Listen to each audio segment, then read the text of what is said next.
specialized agency of the United Nations.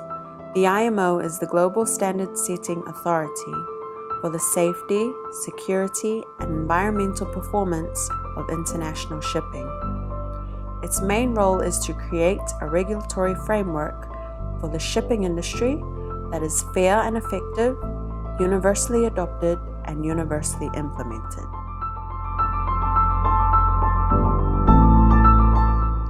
International shipping transports more than 80% of global trade to people and communities all over the world.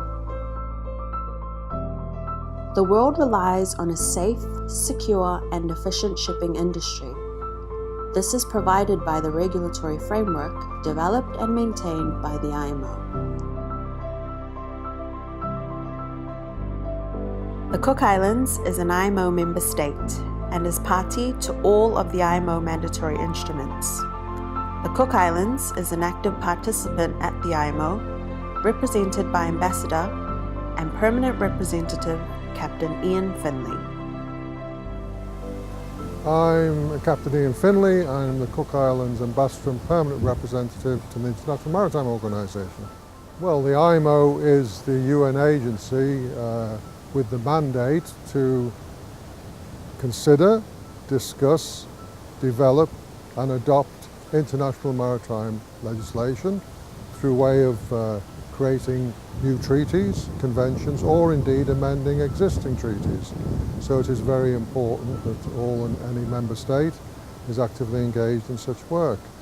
Also, of course, there are many NGOs representing industry groupings and environmental NGOs that are represented at IMO.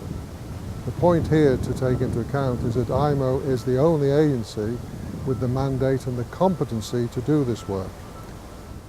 While IMO develops the legislation, considers, negotiates and finally adopts, it is to each individual member state through, in this case, MCI, and by direct association the government, to ratify and ensure full and complete effect, that is, compliance with the legislation. That is our role.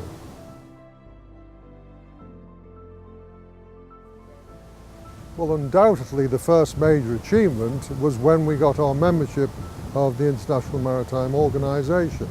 We have to remember, not being members of the United Nations, we weren't subject to automatic entitlement. So we had to get the direct approval of 2/3 of the member states of the IMO. This was no mean task, but we achieved it, and shortly afterwards we established our permanent mission to the International Maritime Organization. From then we have taken a full part in all negotiations leading to the amendment to or the adoption of new treaties. Not the least, we have insisted on an emphasis on the needs of small island developing states in general, and of course, and we make no apologies for this, the Cook Islands in particular.